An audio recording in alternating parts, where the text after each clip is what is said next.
জল ভরা মেঘ ওই দু চোখে দেখতে আমি পেয়েছি, একলা মনে নির্জনেতে তোমার ছবি এঁকেছি। নাম রেখেছি বনলতা যখন দেখেছি, হয়তো বা সেই ক্ষণেই তোমায় ভালোবেসেছি।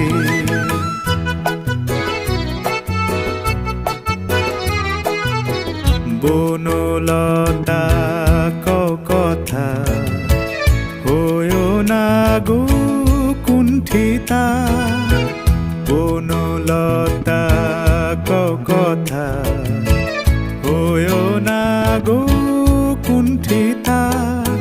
একটি কথাই শুনবো বলে তাই তো কাছে এসেছি, বলবে কি গো আমিও তো তোমায় ভালোবেসেছি। একটি কথাই শুনবো বলে তাই তো কাছে এসেছি,